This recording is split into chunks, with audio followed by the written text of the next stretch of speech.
All right, I think we're live.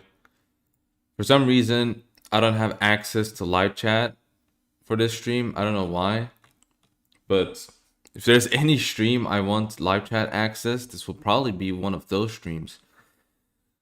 Yeah, I don't know what's going on with this. Maybe I need to refresh the stream creator studio, whatever. But I hope you can at least hear me.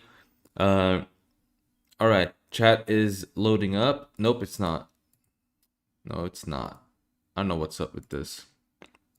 Well, whatever. Not a big deal.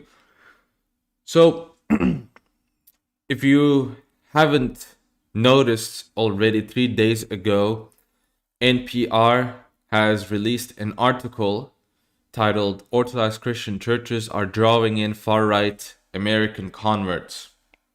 And now this is something that I and a few others have warned people about, more than a year ago.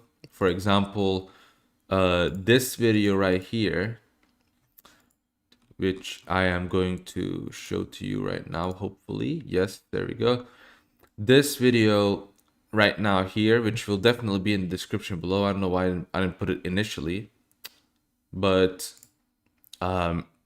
this video a year ago, like the people responsible for this article, one of them here was responsible for this. And this video details this person's actions. So if you've seen that video before, you already know that this is a very untrustworthy person. So let me give you an example from this, of this post of like some Texas man who was arrested for planning a happening. And guess what was blamed? Russia and right-wing extremism that's like pro-Russia. Why? Because this person had a Russian Orthodox cavalry banner. But if you look at the picture of what this guy had, he had much more than just that. All of these, anyone that has at the very least single-digit IQ can understand that these beliefs, like none of them are compatible with each other, right?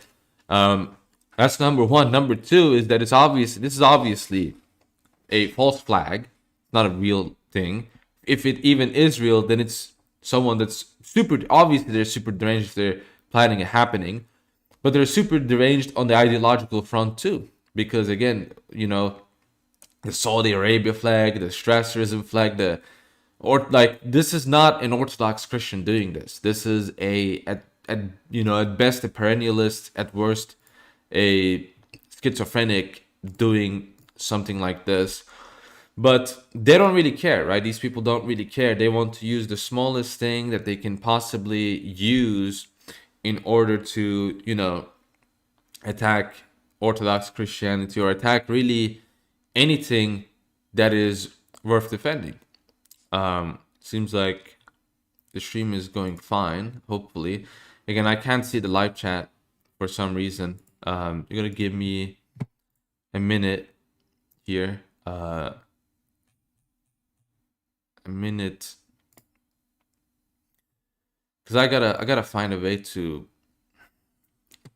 check the live chat at least. Hopefully this works. All right.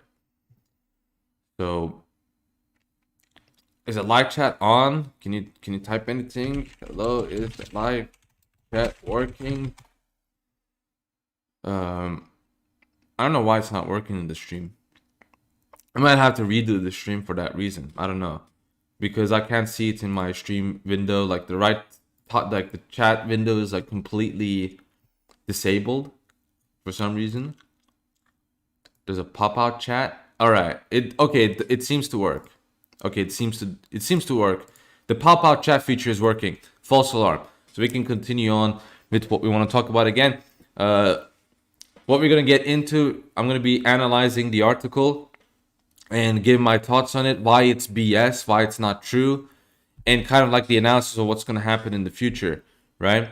So I've already spent enough time just giving preliminary talks. So let's look into the article itself and see what is being said, right?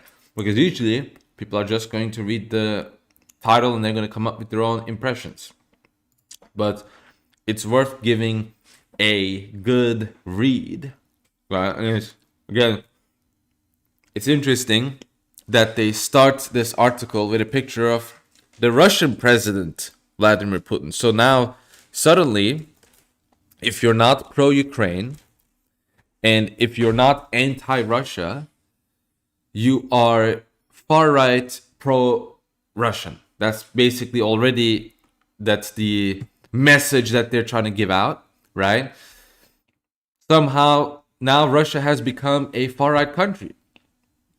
That's the analysis of it. And therefore, the Orthodox Church, which is in some way coexisting with the Russian president, is also therefore must be right wing. And so Orthodox Christians in America that are converting to the Orthodox faith, especially those who are part of the Russian Orthodox Church, therefore they also must be pro-Putin, they also must be far right. That's already the kind of instantly what they want to give to your brain, the impression they want to give to unsuspecting, unwashed masses that don't know anything about this kind of stuff. They're already giving off that messaging already, right? So Russian President Vladimir Putin attends a Christmas liturgy. In the US, Orthodox Christianity is a relatively small faith tradition, but in recent years it has expanded to new regions. Some new converts are using religion to spread WN views. Wow. So this is the claim. So do they use evidence for this claim? Well, we're going to be reading the article to see exactly that, if there's actual evidence. So this person, again, we already made a video here. We already know that this is a bad faith actor. From this thread, you can see that this is a bad faith actor already. She wrote a hit piece against an Orthodox community in Appalachia by infiltrating that community. And so the warning was that, you might get people doing the same. So, watch out what you're saying, right? If you say something that's just obviously not even serious, that you don't even really believe in, these people can use it against you, right? It's like, court of law. You gotta watch what you say, basically. Anything and everything you will say will be used against you. So, why had a group of conservative American Christians convert to Russian Orthodoxy? Wow, this is such a puzzling question. Why would Americans who care about tradition become part of a church that is known for caring about tradition? What an interesting question. I don't know. Seems like a very difficult, so there's a very difficult answer. I can't come up with an answer. Can you guys come up with an answer? Why do you think traditionalist Americans are becoming part of a traditionalist religion? It must be because of some irrelevant bullshit, right? That's why. Or it's because it just makes sense for them, right? It's typically an immigrant faith. So I was really interested in that experience and why it spoke to converts. So you already see the kind of like contradiction here. So it's an immigrant faith, right? But it's also WN. So it's an immigrant faith, it's a non-white faith, but at the same time it's also used as a WN faith. I mean, it just doesn't make any sense, right? So you're already kind of like these propositions that don't make any sense. The usual technique of these liberals is that they give you these different ideas that obviously contradict each other if you actually pay attention to it, and they'll just roll on with it as if they make sense, right? And they won't even explain to you how it makes sense. And so when you question it, they'll be like, oh, well, I specialize in this, so I know about this kind of stuff. So that's what they will say. They will say, I specialize in this subject, so therefore I know more than you. Someone is doing that to Jonathan Pajor. Yesterday, I seen it on Twitter. Someone criticized Jonathan Pajor kind of gave a defense of Christianity against the neo-atheistic attacks to it, and the neo-atheist basically said, oh, Jonathan Pajot is questioning my arguments, but guess what? I specialize in those arguments. I got a degree from university from those kinds of arguments. So who cares, right? I don't care about your specialization, right? For all I know, you're horrible at it.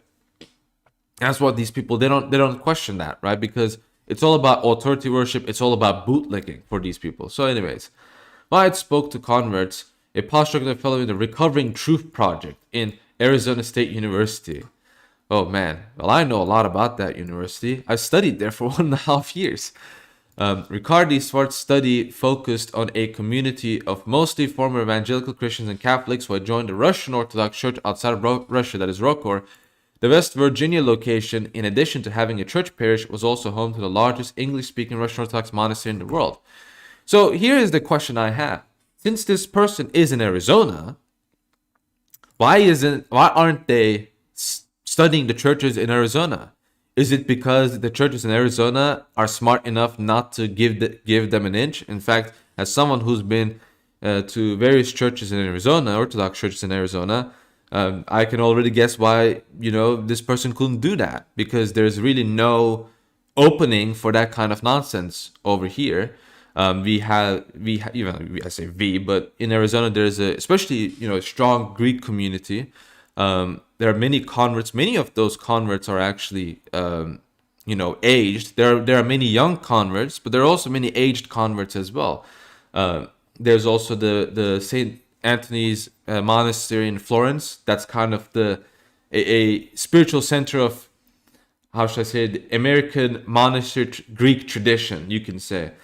And so there's not going to be, these people have, I guess you can say very well connected, even though there's, some churches don't like the monastery there. These churches tend to be very close-knit together. They tend to trust each other. The priests tend to be on good terms with each other, even if they have problems. So they're smart enough to know that, this kind of a person trying to infiltrate, they're smart enough to know, what kind of BS is going around, right? And what's interesting is that there's an OCA church that's following it's basically a Russian, and that's another thing, is that OCA is kind of also a Russian church in a sense, yet there's no mention of the OCA, right? You can say, oh, well, the name is Orthodox Church of America, but in Arizona, for example, there's a Russian OCA church. It's in a ghetto, right? It's in a ghetto. It's a diverse parish. They don't mention any of these things, but because, for me, like these kinds of like, oh, it's diverse, so it's what to me that it doesn't even matter. Like, it's not important to me. But the reason why they don't talk about these things is because if they did, the whole propaganda would completely lose, its value, because they're trying to create a dialectical an opposition between white converts and ethnic cradles. That's pretty much the intention of this article, and why this article is fundamentally evil, in my opinion. And again, we didn't even get into it. We just started getting into it. But what's really important about these kinds of writings is kind of the message that they want to give, right? Not what's directly written, the information, but the scene that they are trying to set. The scene that they're trying to set, from what I am clearly seeing, is a false dialectic between white converts and ethnic cradles. And the article even ends that way. And before I get to the next point, Thelonious with the $20 Super Foundation Super Chat. Thank you, David, for being aware and calling out the special interest groups online. I appreciate it.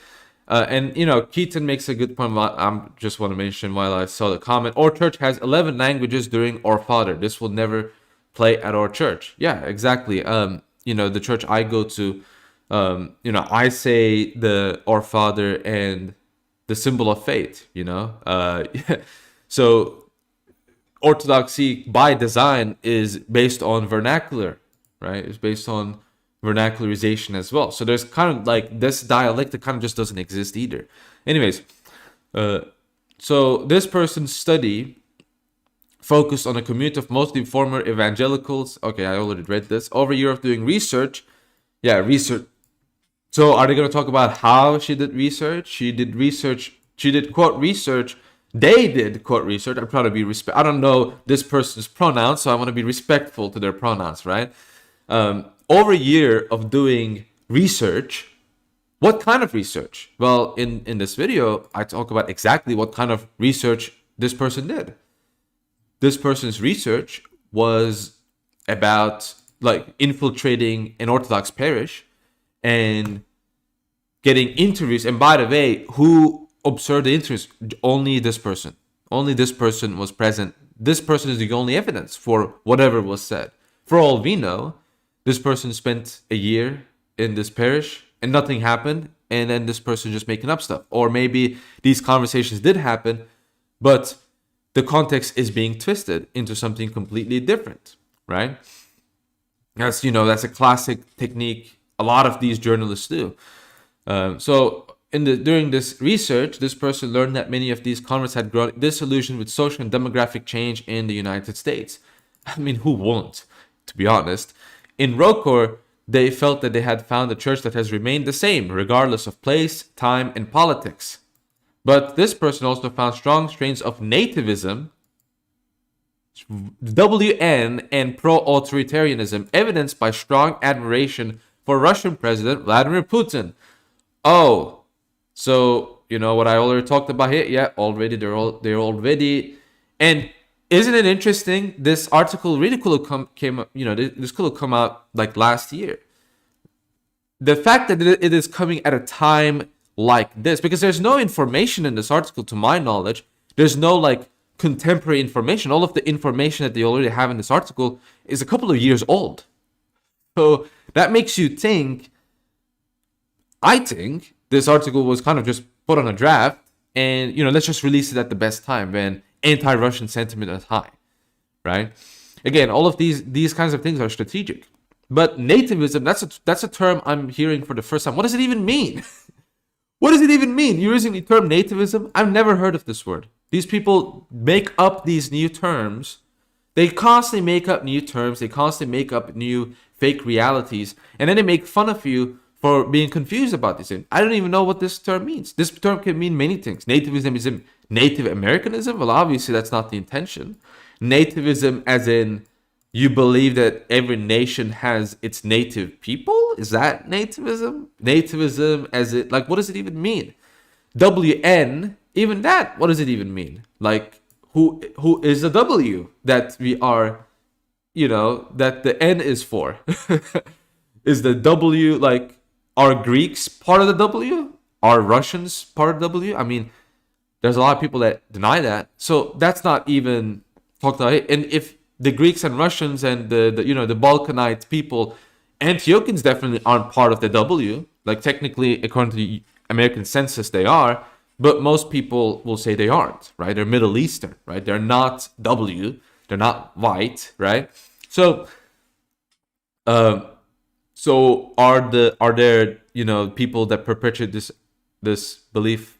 Are they in Antiochian parishes as well? I mean, it's just like, again, what's going on here is kind of giving you, because I know, like, I can fill in the blanks myself because I'm Orthodox. I've been in America. I've been in this world. Like, I know, like, these different groups, etc., like these different jurisdictions. I know these things, and you probably know these things too. But the average person reading this, they don't know this. They have no clue what this is about, right? They have zero clue, right? So this is, for a lot of people, this is kind of like the first impression of Orthodox Christianity. And they're going to see, wow, there's a Russian church here in America. And then they're probably going to think, oh, Russians, oh, these people also interfered with our elections. Some of these people are going to think, I bet these Russian churches are also, fronts for spying operations. So they'll start thinking about these completely untrue things, right? But that, this article again serves for that. It's building a specific kind of a bias that doesn't have any relevance to reality. So, pro-authoritarianism, again, like, is that even like a bad, like, what do you even mean by that? I mean, evidenced by a strong admiration for Russian President Vladimir Putin. Again, is there evidence for that? For this, at least parish? Or let's say this parish really is like that. Let's say this parish really is like, there's just one parish and everyone just loves, Russia, let's say. And they're like, white communists that just really love Russia. So what, right? Right, and okay, you found one parish.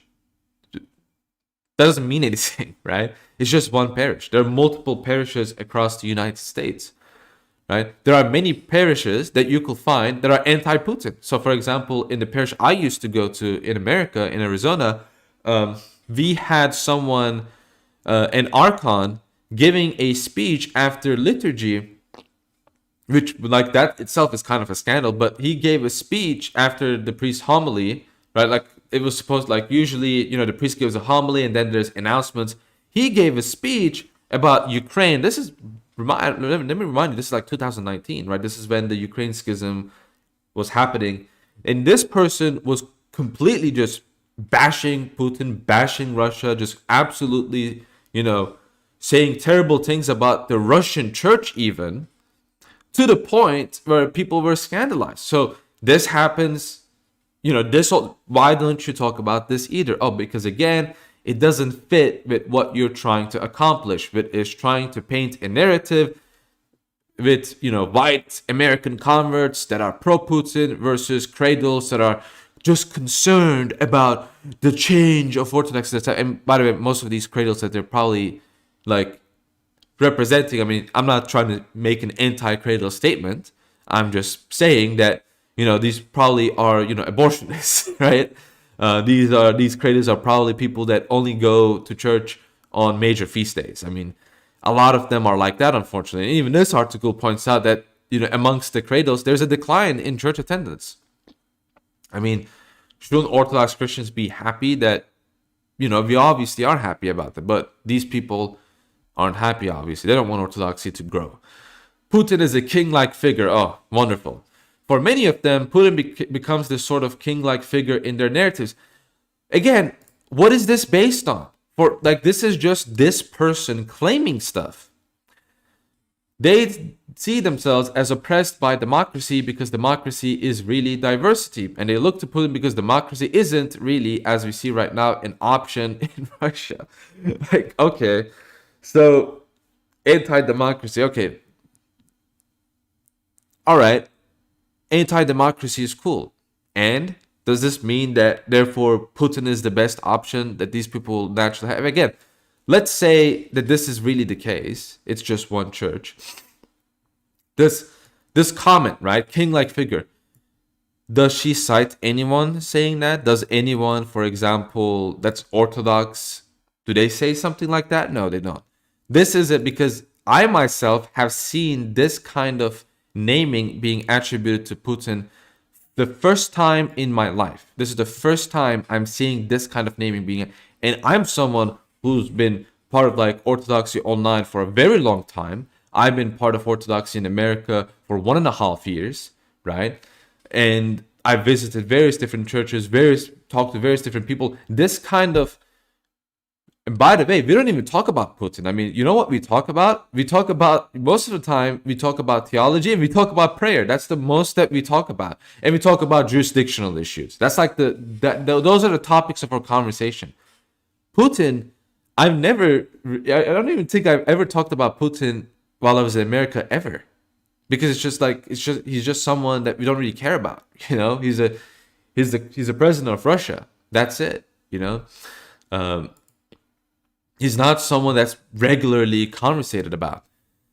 And this person recently, whatever, who cares about this book? The case study that this person provides adds detail and color to a trend of a handful. Again, no evidence. Just claims and BS. No, absolutely zero evidence. That's one thing I realized about this article is that there is no citation, no source. Read this book. No one's going to read that book.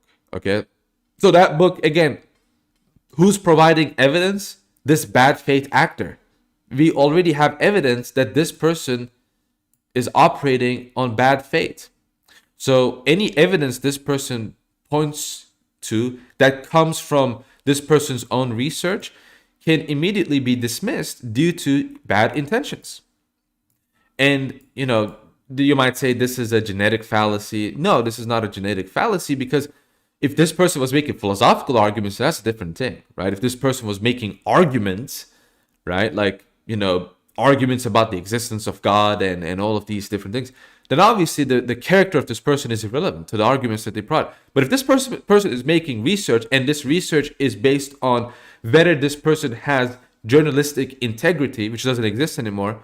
If this research is based on that integrity and this person has shown lack of integrity, a severe lack of integrity in their journalistic research, which again, as I've said, pointing out to this video again, there is strong evidence. You can see this evidence online. You can see this evidence in this video. You can see this evidence if you just do a minor research on this person and their work.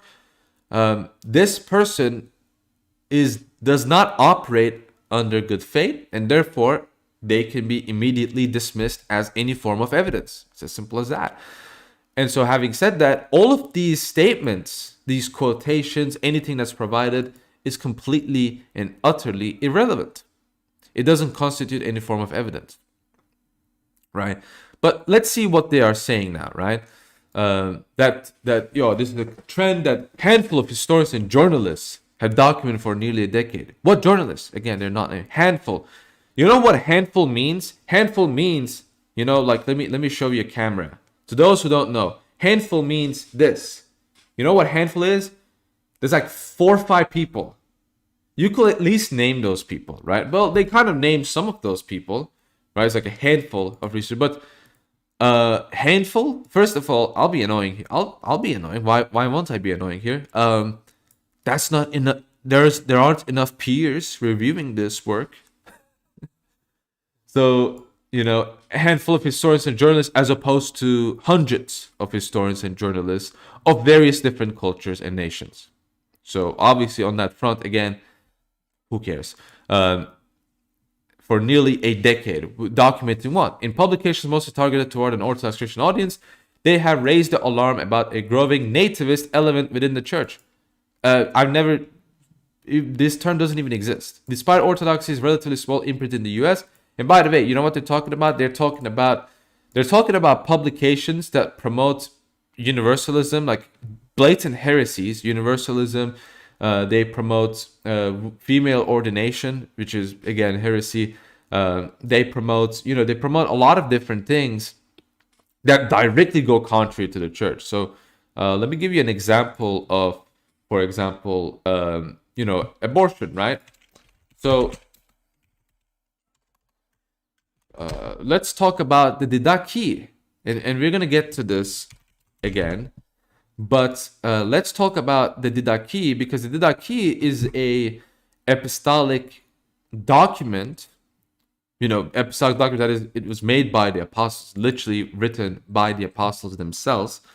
And so it contains various different rules on how we should do certain things, right? And look at chapter 2. If you can't see the keyword, let me point it out to you. And the second commandment of the teaching, you shall not commit murder, you shall not commit adultery, you shall not commit pederasty, you shall not commit fornication, you shall not steal, you shall not practice magic, you shall not practice witchcraft, you shall not murder a child by abortion, nor kill that which is begotten. You shall not murder a child by abortion. So a foundational Orthodox document itself, this allows, but many of these publications that are used by evidence, right? These people aren't even real journalists. These people aren't real historians. These people are subversives trying to besmirch the name of the faith. That's what those people are. And someone pointed out, most right-wing Orthodox converts I know are anti-Putin. Yes, that's another thing that they don't point out. I've seen more anti-Putin sentiment than pro-Putin sentiment amongst traditional Orthodox Christians. This is again anecdotal, but guess what? My anecdote is a better evidence than this person's research. So it doesn't matter. My anecdote literally counts as a greater evidence than whatever this person says, because we're going to see later on the kind of absurdities pointed out. They also warn that these individuals are evangelizing hate in the name of Orthodoxy in ways that could attract more who share those. Again, like what? Like pro-life? Is that hate? Traditional family structure, is that hate? Again, these terms, they don't mean anything. These are just terms used and weaponized to give an impression to the unwashed masses. It's an immigrant faith. It's now being sort of colonized by these converts in many respects. They're vocal in their parishes, they're vocal online. They're digitally savvy and very connected to other far-right actors in the United States and across the globe. And that's really changing. Again, no evidence. Again, just assertions and claims with no evidence of any. Again, you can really make an academic. You can make an article in NPR just making claims without backing them up. It's actually kind of crazy. It's actually kind of crazy how you can just do that, you know? But it's an immigrant faith. It's an immigrant faith. Orthodoxy doesn't consider itself as an immigrant faith. Orthodoxy considers itself as the true faith. That's what Orthodox Christianity really is. It's the true faith. It's not an immigrant faith. But the idea that it's being colonized by these converts is just comical. You know what? In what sense, right? Are these converts preaching things that are contrary to Orthodoxy? What if? Well, maybe we can point this the other direction, right? So there is an article that I want to show to you, for example, called Orthodoxy's Appeal to Liberal Left. This article is, maybe these people are the real colonizers, because what they preach, the things that they preach, the things that they promote are obviously antithetical to actual traditional Orthodox beliefs. They're totally and utterly antithetical to Orthodox beliefs.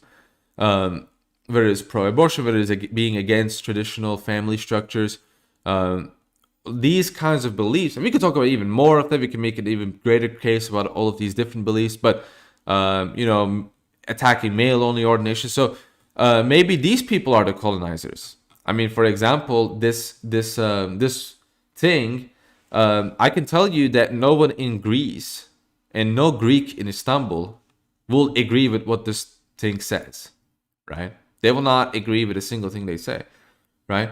So they will say that this person is a colonizer, right?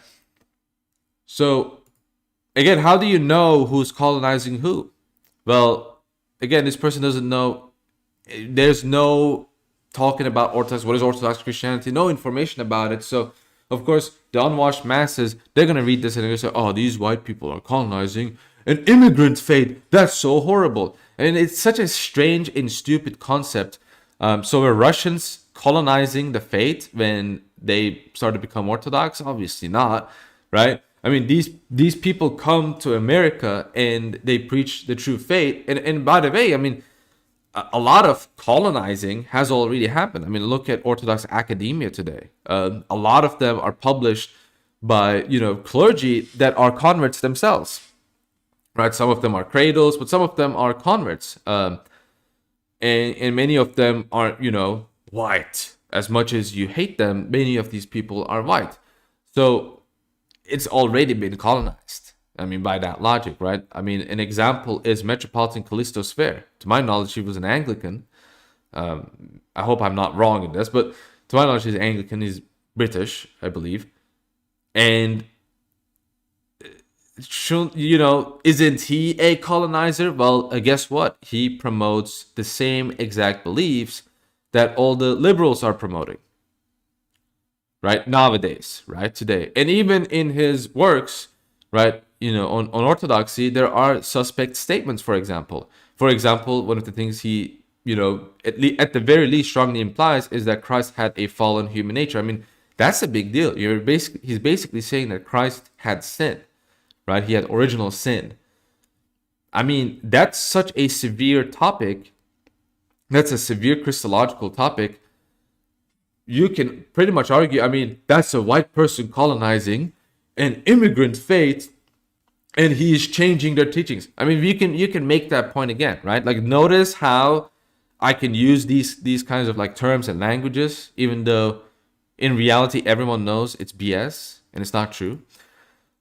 So they're vocal in their parishes, they're vocal online. And by the way, this person is talking about vocal online. Who are like the vocal, the people who are vocal online? Me. I am Turkish, right? Another person that's vocal online, that's a convert. Patriarch Prime, the guy is black. You know that, right? He's an African American. He's not an Ethiopian. He's not part. He's an African American, right? He's one of the vocal voices online. So we are WN. So this like far right, group that we're supposedly us converts are. We are led by a Turk. We are led by Greek cradles and Russian cradles, and a black person, black clergy, right? Father Turbocolis, for example. So this is what these far right nationalism is, right? This is what WN is actually. Like, what an utter joke. And what's funny is that in all of my years being in these right-wing spaces, I've only been called Turk in a derogatory manner 2 times. One of those times is from a Greek cradle, and the other time is from a very stupid person, but who he's a white convert. But you know what happened when he said that? I didn't do anything. I just blocked this person and moved on. But you know what happened to that person? What their Twitter looked like? A bunch of people who are WNs, right? Who supposedly, for example, hate Turks, all came to my defense and made fun of that guy for making that derogatory statement. So, yeah, and then we're supposed to believe that Orthodox Christians, we're all racist, evil people, supposedly. That's what these people are claiming. No, that's a lie. That's a lie. That's not true. It's slander. And, the word racism, I'm going to use a liberal tier argument. You know how liberals use, Jesus never says X. So it's allowed, right? Jesus never condemns XYZ, directly. So I'm going to use the same kind of an argument. Well, Jesus never condemned racism. But he does condemn slander. So this article is actually worse than, racist, right? But the difference is, the argument I actually made is a lot more true from the Christian perspective, because slander is indeed worse than racism, right? I know it sounds very difficult for a lot of people that are influenced by American culture, but that's the case, right? Thou shalt not... What? Are these people going to uncover the secret 11th commandment? That's like the most important commandment. Thou shalt not commit racism. That's like the most important commandment, right? Obviously, I know neither Jew nor Greek, nation, the faith transcends nations, right? Obviously, I know that in the Old Testament, you should honor the guest because you were foreigners in Egypt. Obviously, I know all of these things, right? I know these verses. Don't use those verses against me. I'm just pointing out, even if, for example, you could even argue that, these people actually do obey to those verses, but even if they don't obey to those verses, let's say, arguably, they're still, the sin that they committed is still way less than slander and lies. But these people don't care about that, because these people obviously don't care about morality. They only care about power and influence. Despite centuries of presence in North America, starting in what we know as Alaska, the Orthodox Church in the U.S. is still relatively small. Alexei Krindach, a sociologist of religion who focuses on Eastern Orthodox and Oriental Orthodox churches in the U.S.,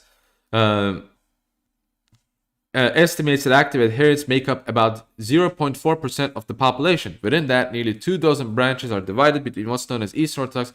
All right, yeah, beautiful. So already so these geniuses, these total geniuses, are confusing us and Monophysites. Great. They include Greek, Coptic, Ethiopian. Yeah. So this is this is how the people who wrote this article, who wrote this stuff. This person, Odette Youssef, you are the best article writer. You're so knowledgeable. You're so knowledgeable, Queen. You're so knowledgeable that you don't even know the proper difference between East Orthodox and Orientals, which is, again, Orthodox versus Monophysites. Or let me use your language, because you're probably one of them. Let me use your language. Miaphysites. Okay, let me use your Reddit language. Miaphysite. Okay, look,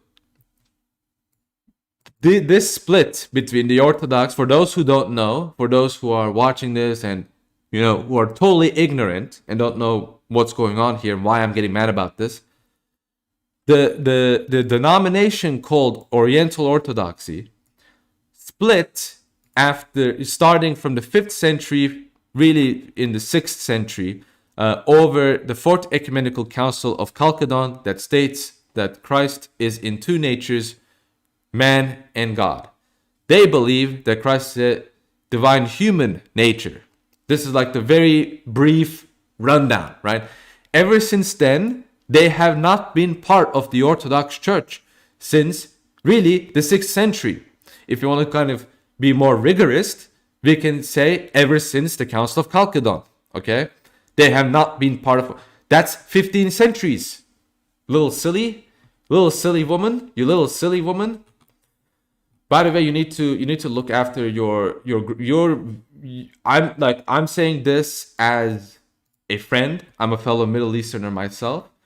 You look, Queen, I bet you're a wonderful person, but you need to look after your grooming a lot more. Okay, I can already see the bald spot. I can already see the white hairs. You need to look after your grooming a little bit more. Okay, you need to represent yourself a bit better, because if you don't, I can't really take you seriously. Trust me, as someone who was not well groomed myself, a year ago, you need to look after yourself a little bit more. You need to love yourself a bit more, Queen. And maybe you should lay off the silly little articles that are beyond your pay grade, and look after yourself a little bit more.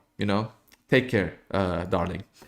So the Orientals are the Copts, Ethiopians, Armenians. So already the 3 out of the 4 jurisdictions that they counted, they're all Copt, they're all Oriental, right? But I just heard someone. I thought I heard someone in the door, but no knocking. Anyways, where was I getting at? So ever since the 5th century, and according to kind of like normal historiography, the West and the East, as Roman Catholics and Orthodox, split in 1054. So the schism predates the schism between West and the East. If you didn't know that, also, okay, just letting you know that as well. So the 2 branches, 24 branches, the Copts, the Ethiopians, the Armenians, they're not part of the Orthodox branch. They're not divided into branches. And guess what?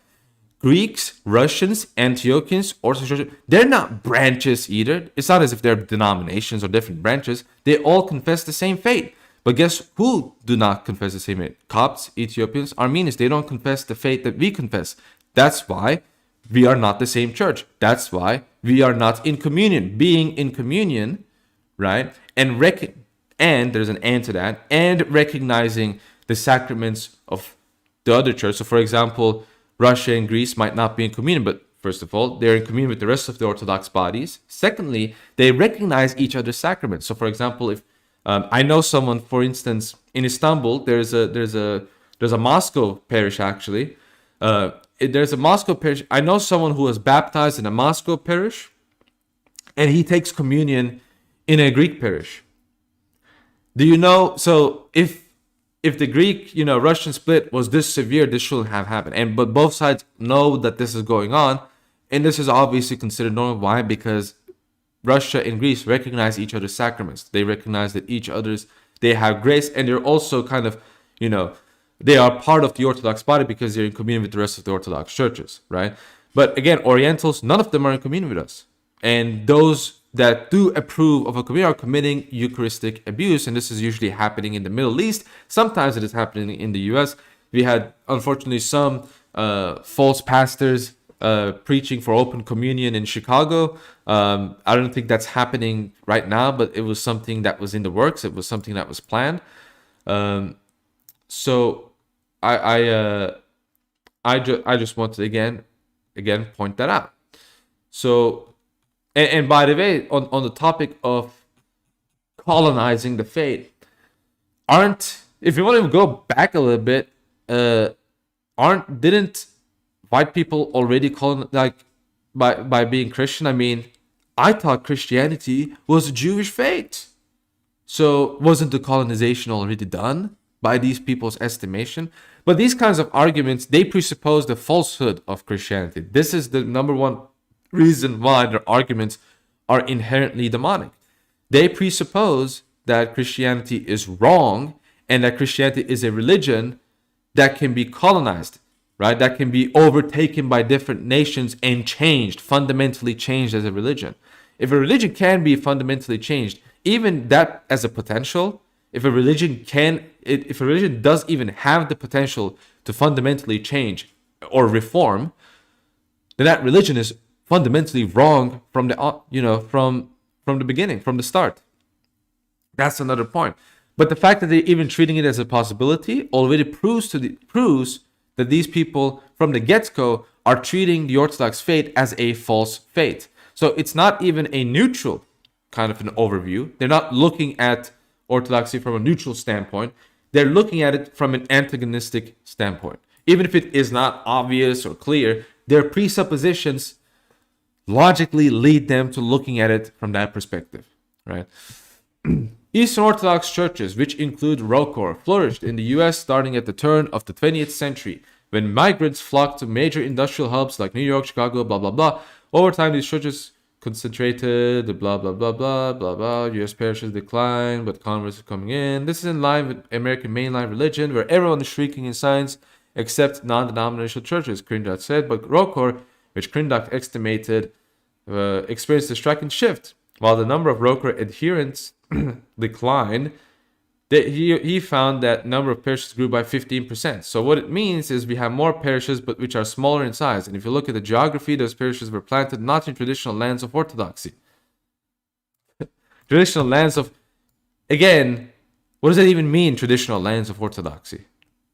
Oh, America is not a traditional land of Orthodoxy. So, it's like anything outside of Alaska. That's basically what these people think. But the conclusion that this person is just trying to go towards is that basically, there are more convert parishes. That's basically, yeah. So there's basically more convert. That's the whole point. Okay, you could have literally just said, you didn't even need to point this out.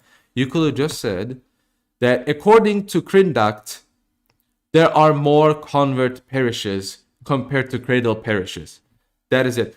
So look, sweetheart, the apple of my eye. You got to take yourself seriously, darling. I can't teach you how to be a journalist. I can't teach you how to write articles. Okay? Writing articles just because they're longer doesn't mean they're better. In fact, what makes articles and writings better is if they can be shorter. Look, the love of my life, please listen. If you're watching this video, please listen. Please listen. Instead of writing all of this stuff, right? All of this stuff, that's just junk. Why don't you just, and let me just instead of this junk, here's what you can just do. Just say, according to Crindot's study, who conducts censuses of Orthodoxy in the US, there are more immigrant parishes than, there are more convert parishes than, there are more convert parishes developing, increasing in size and in amount compared to cradle parishes in the past. Just one sentence. Or, look, you obviously you're a very smart person. You're probably smarter than I am. You probably know how to write articles much better than I. So you can write it in a much better manner. I'm just a silly little Turk, right? And I can guarantee you that you probably hate my guts because I'm Turkish, but you're also a liberal at the same time. But I get it. It's a difficult thing being a Middle Eastern diaspora. But I support your struggle, Queen. I support your struggle, right? One struggle, right? I support your struggle and your fight for American liberalism. Love you. But to get back to the actual serious point, instead of wasting time on useless people, let's look at this article and continue with this article again. You're not the useless person. You're a very useful person. You're a great person. Miss Yusuf. Aram Sarkisian. Oh, I know this guy. That's the guy who promoted abortion. So let's see what he has to say. A postdoctoral teaching fellow at Northwestern University's Department of History. Oh, Aram, you're gonna let them do to you like that? You're gonna let them call you a fellow? They call it, she doesn't even see you as a man, bro. Like, what's wrong? What's going on, man? Come on, seriously. Come on. What's going on, man? You got fellow zoned, bro. You can't do that. Can't have that. She's not respecting you, bro. Oh, they're not respecting you. Sorry. I don't know this person's pronouns, so I'm just trying to play it safe. Maybe they don't even consider themselves as a person. Maybe they consider themselves as a thing. So, yeah.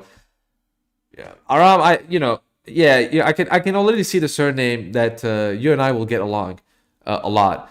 But okay, jokes aside, said this new growth from converts has helped some branches of Orthodoxy offset the decline in multi-generational families in the church. Oh, he'd know a lot about that. Sarkisian said these converts often find their way to Orthodoxy because they seek a haven for what they consider to be most important cultural issues of the day. Again, let's say, for example, I think that I think there's truth to that. I'm just saying, like, again, where's your evidence? Where is the journalistic integrity? Where's the evidence? Where is the citation? Where's the non-biased research? Where are they? Because what you just said, this is just an opinion. Sarkisian said, I don't care what this thing, I don't know this concrete subject pronoun or what they want to refer to themselves as. So I'm just trying to be respectful. I don't know what this thing, I don't care what this thing says, right? But this thing has speech proceeding from its mouth, and it, in its combination of letters, has been interpreted as they are drawn to what they believe to be conservative views on things like Bart BBQ writes, something equality. Abortion is a really big issue for of course it will be a big issue because people like you want to murder infants. The culture wars issues, really, Sarkisian said. And so they leave other faith traditions that they don't believe to be as stringent about those issues anymore. I mean, like, yeah, that's, what's the problem with that? Sarkisian said he began to see WN and nativist views. Oh, again, this favorite word of mine, nativist views surface within Orthodox spaces online just around the time that these shifts began taking place. I first started noticing this around 2010, 2011 on Orthodox blogs, where I started to see language and rhetoric. Again, where is this? Can you give me at least give me a post as an example? Like, give me something to look at. You don't because you don't want to use it. Evidence doesn't exist for these people. It's just rhetoric and power. Perhaps the most well-known among Orthodox scholars who work within alt-right circles was Matthew Heimbach, who's, this guy. So here's the thing about Matt Heimbach. First of all, most Orthodox Christians made fun of this guy even before he was exposed. That's the number one thing. Number two is Matt Heimbach, right? Matt Fatback. His spiritual daddy was Matthew Raphael Johnson. Now, Matthew Raphael Johnson, to my knowledge, currently is not even a canonical priest. So, good job. And this guy's not even Orthodox anymore. So, Matt Heimbach does not represent Orthodoxy. He is obviously an agitator, a problem maker. His thing wasn't even Orthodoxy at all, right? And I believe he was even condemned or excommunicated for his views. And in fact, it even points out he was excommunicated from the Antiochian Orthodox Christian Archdiocese shortly after he had been accepted to it, right? So he was condemned for his stupid views, right? And after all that happened, basically the bishop said, okay, it's all done. There's nothing to talk about anymore. Nothing here to see. Founder, editor of... So who the heck is this person? Anyways. But he was already condemned, but now they're still using... At least they mentioned that he was excommunicated. But this is obvious. Like this is the biggest proof that Matt Hamback is a Fed. You know, like this guy's a total Fed. And by the way, let's look at what Matt Hamback looks like. All right, let's look at what he looks like. For those who don't know, this picture is enough proof for you to know what kind of a person Matt Hamback is. All right. Oh yeah. Oh yeah. Oh yeah. Yeah, beautiful.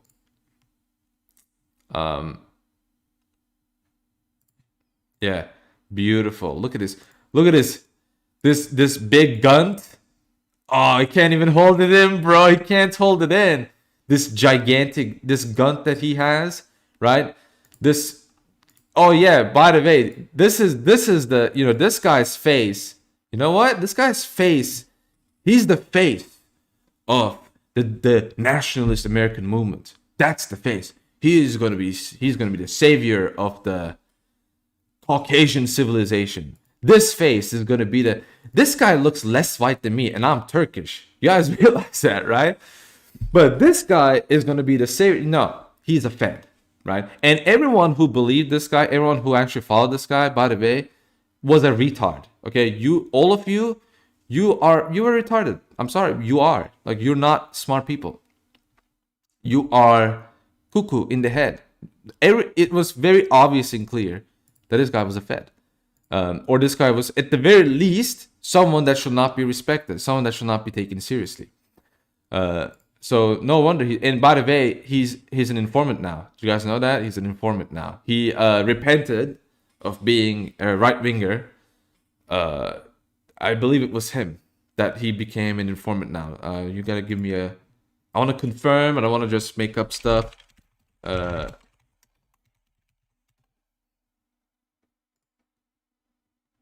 All right, yeah. He SPLC says that he recanted.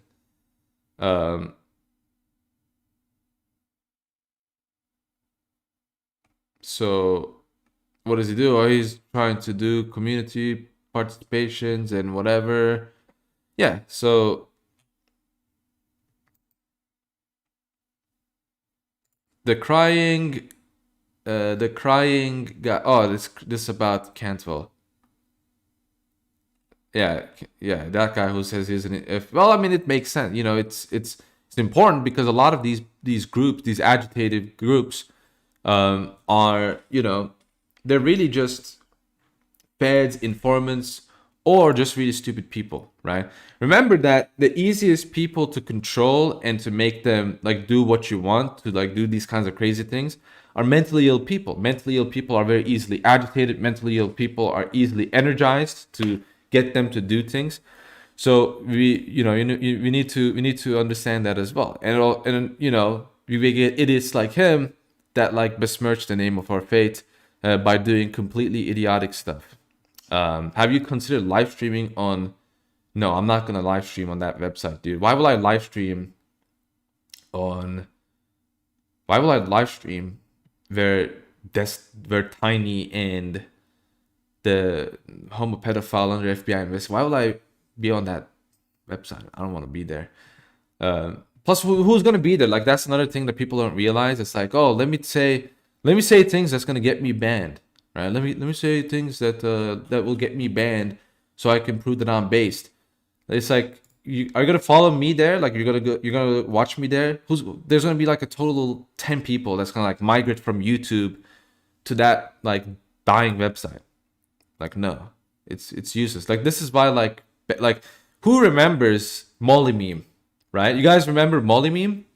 What happened to him after he got banned from YouTube? What happened? Right? What happened? Nothing. Let me make a bet.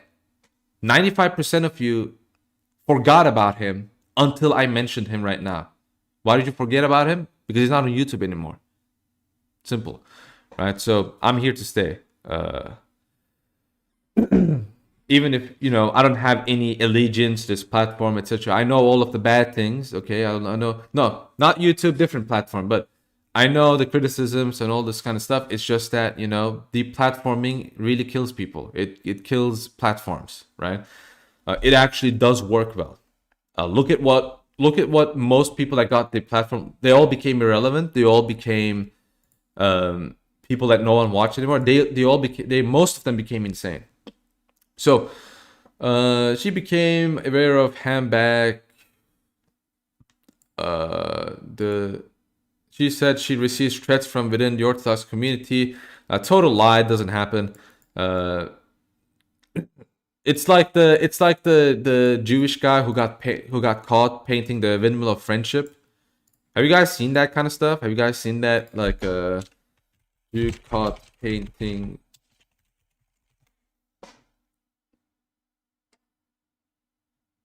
Yeah, have you seen yeah, like this is a regular thing that happens, for example.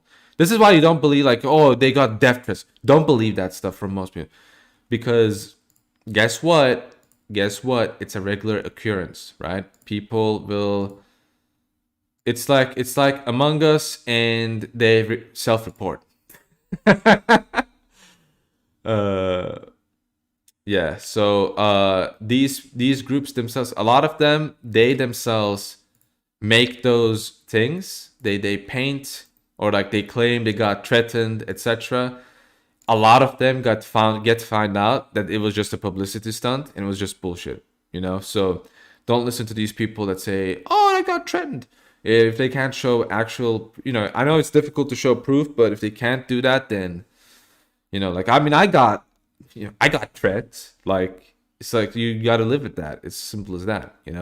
Like, this is not like a death threat, but like I got threatened.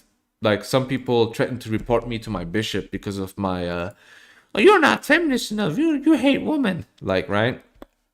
So they were like, who's your bishop?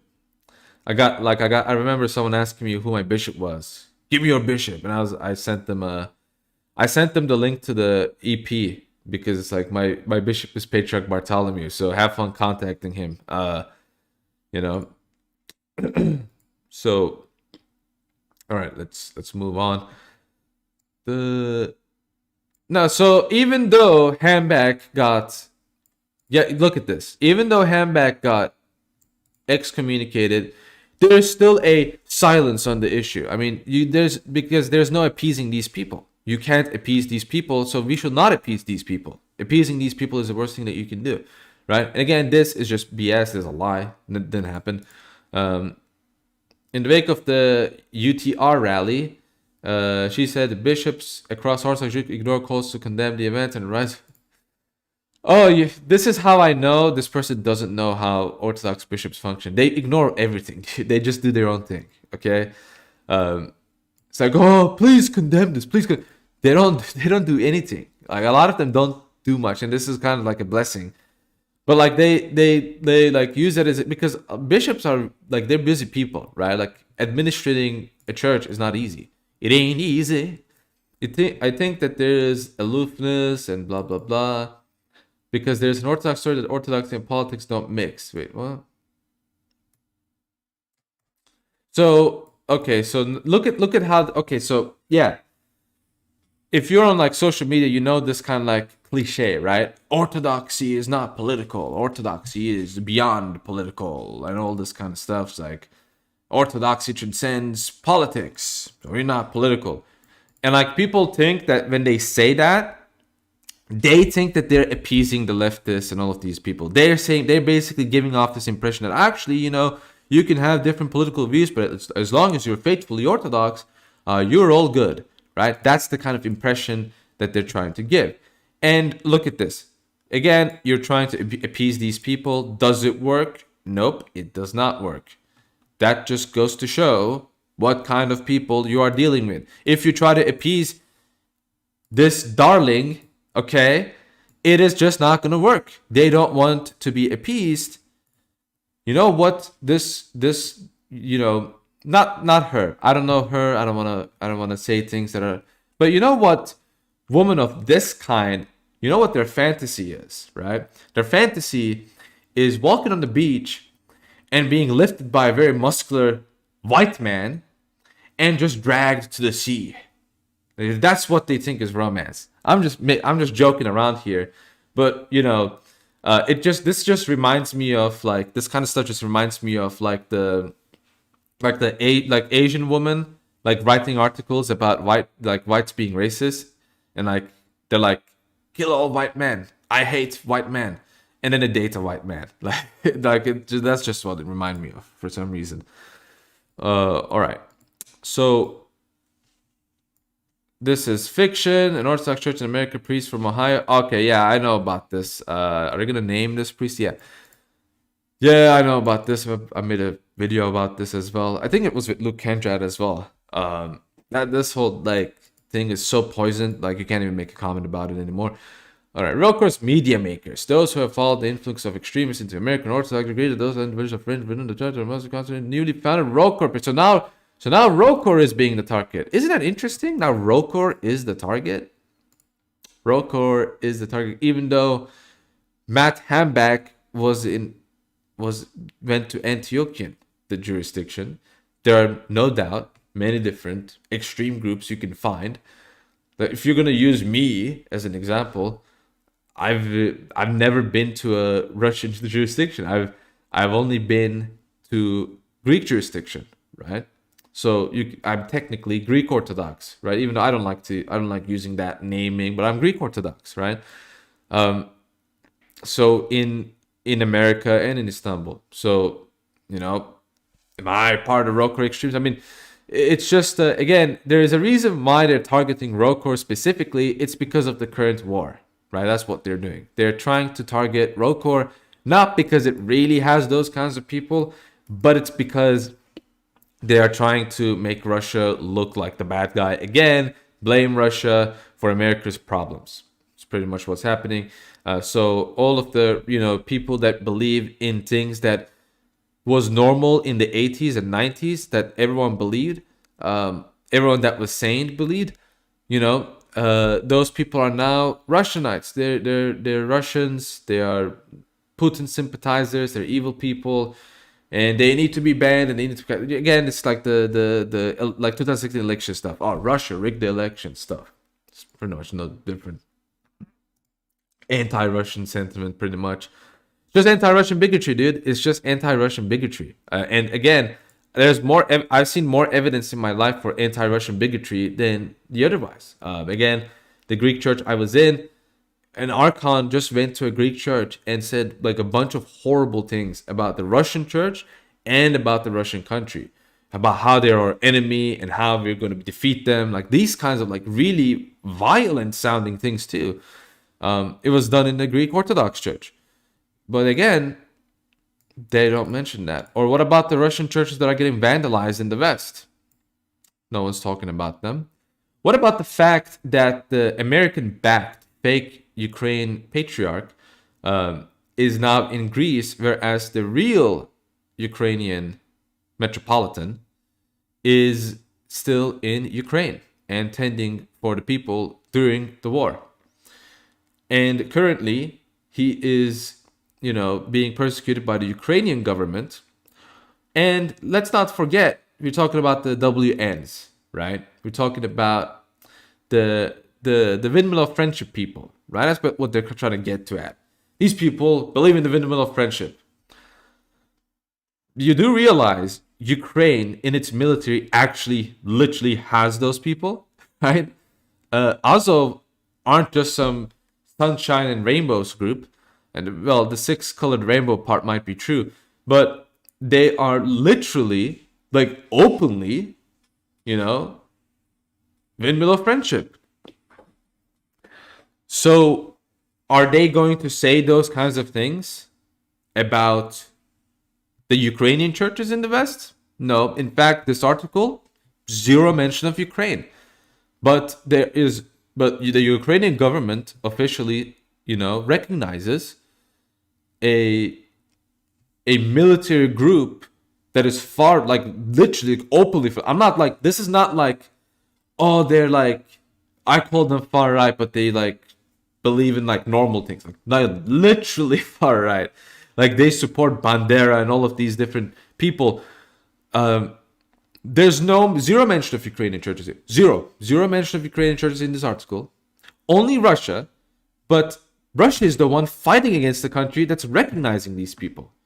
And Russia and the Russian president, Putin, is in fact making speeches talking about how multicultural Russia is in praise of the different nations living in Russia, right? You can agree or you can disagree. I'm not talking about whether that's a good thing. I'm not talking about whether that's a bad thing. I'm talking about the fact that Russia is not this kind of a country that this person is trying to portray it as. That's what I'm saying, right? And that's another way how you know this is completely dishonest. Now, our favorite guy, George Demonopoulos. Yep, our favorite guy, George Demonopoulos at Fordham. Of course, we love the Fordhamites who constantly promote heretical beliefs into the church. And basically, they're getting people into the church I don't like. George Demonopoulos. Wait a second, George Demonopoulos. I thought Orthodoxy, aren't we supposed to accept all? Wait, let me show you what he's saying.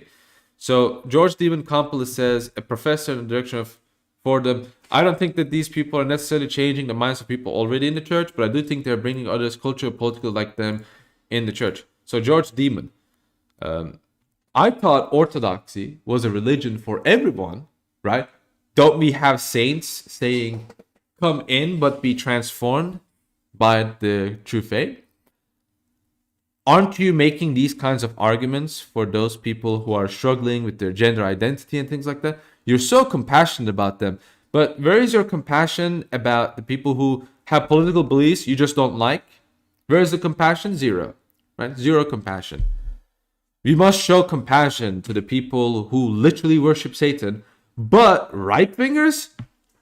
No, zero compassion. We hate them. They're evil people. They're ontologically evil. They're horrible people. No, don't tell me we gotta be nice to them and recognize their pain. No, right? Because you are a demon. That's why. That's why you believe these things. So yeah, you guys, I'm condemned by a young guy online. This is so funny to me. Yeah, of course, it's going to be funny to you because you know what I'm saying is true. You know that you have absolutely zero compassion to people that you don't agree with. You are a greater bigot than really most people I've ever seen. You and your boyfriend. So this kind of like, again, this like participating in this and they're bringing it. No, there's, where is your sentiment about Orthodoxy is a faith for everyone? Come and be transformed. Participate in God's divine light. And you will eventually, see the truth for yourself. And we need to accept these people, even if you don't agree with them and blah, blah, blah, blah, blah, blah, blah. We got to respect them and they're struggling because of the perceived issues that they have. No, zero compassion. But when it comes to a person who literally worships Satan and wants 3-year-olds to learn about sex, there's a place for them in our church. We gotta respect them. No, don't say anything bad to them. They're good people. Yeah, that's how he treats them, right? That's why he's a demoniac, right? It's not because he is feigning compassion, being compassionate. It's because of this kind of double play, right? And people who have zero virtue are the ones who act as if they have virtue. But it also depends on what they think those virtues are. Remember that. In a viral social media clip, Lauren Witzke. This stupid bitch. Lauren Witzke. Great. Now we have this woman. Great. Now this woman is being used. I know some of you might like her. All right. Well, praise Russia's Christ. I know some of you might like her, but let me tell you something. There is no reason to like this woman. Okay? There's no reason to like this woman. I'm not going to say why. I don't want to get into another S storm, but I think a lot of people already know. this is not a person you should trust. You should not trust this person. So, this person was already suspicious. In my mind, she was already suspicious from the start. But it's like, praising Russia. So, Christian nationalism. So let's say she did praise Christian nationalism.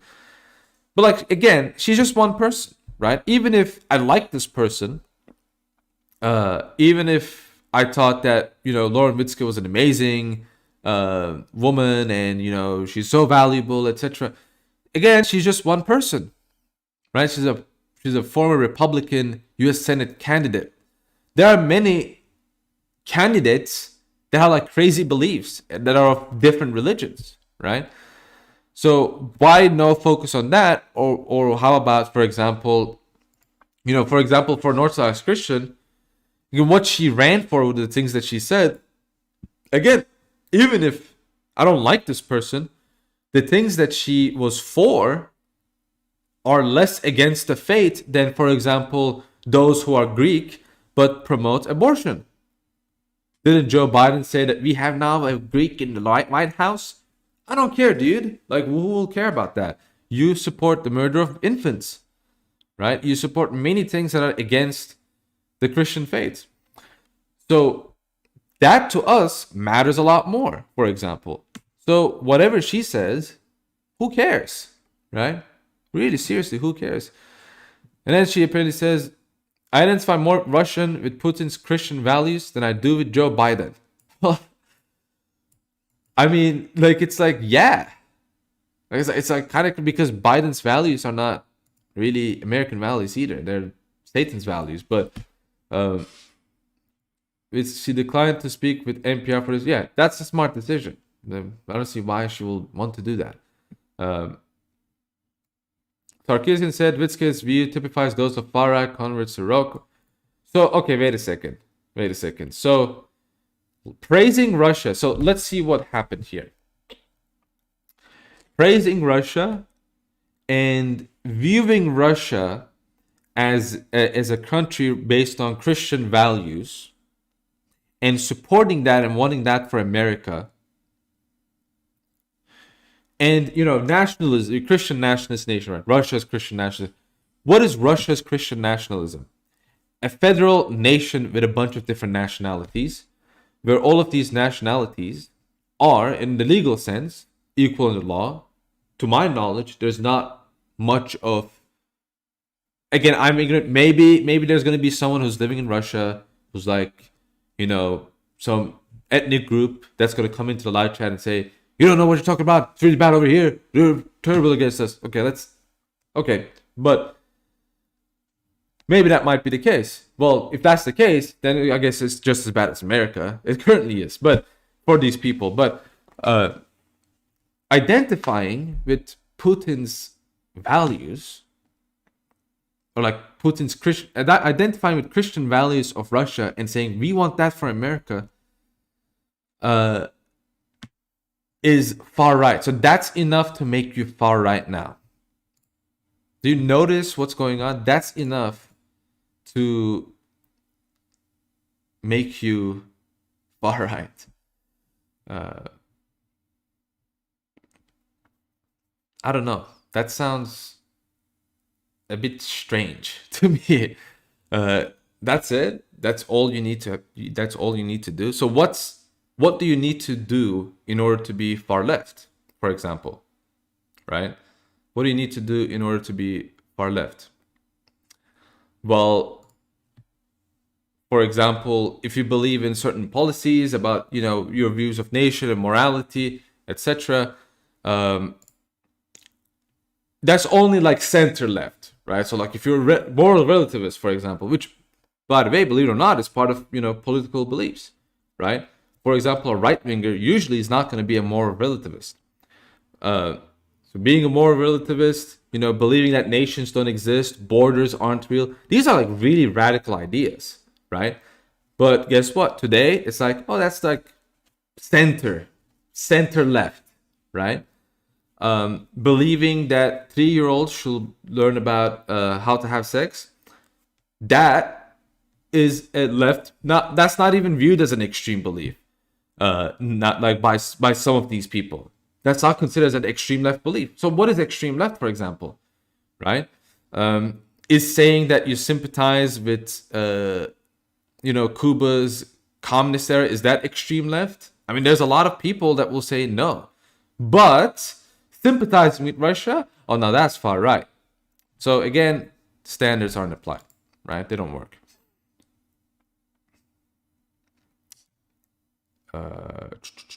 They are and who have been Sarkisian said Witz's view typifies those of far-right converts to Rokor, who have been receptive to Kremlin propaganda. Oh boy. This is just such a meme-like sentence. I don't even want to comment on it. They are anti-democratic by nature. Based. Good. Democracy is not a virtue. They are a part of these larger networks on the American far right. I mean, they're you do realize that, for example, democracies aren't squeaky clean, right? We've had the most violent wars. We had the most violent, dictatorships under democracies. For example, how did Mr. Adolf become elected? Not by, inheriting it in the office of a king, and some people are going to get mad at that, but let's get way back. Let's talk about ancient Greece and its democracy. Ancient Greece in its democratic era had some of the worst genocides in its history. I mean, I remember talking about this in an article. It's now deleted, but I remember mentioning there's an island, I think a Cretan island, in something like, either Crete or like some other Greek island. This was Athens, right? So Athens, the city of Athens, the city-state of Athens, rather, castrated and not even castrated, killed every single man in like a Greek. There are like, I believe, like 3,000 people living in that island, and like all of the men were like killed, like that kind of stuff. Like didn't even happen in empires at the time, that often at the very least, even at that time. So democracies have a lot of atrocities in them as well, right? I mean, most of the, I don't know, but I mean, the 20th century was a century full of wars. A lot of people usually say, "Oh, well, out of it came democracy." Well, what was before that? Like, what was before that? Like, just only dictatorships? No, right? There was already a move to further democratization, and that didn't help, right? That, republics, etc., all of these republics, the moment we saw a massive move away from monarchy, what did we see?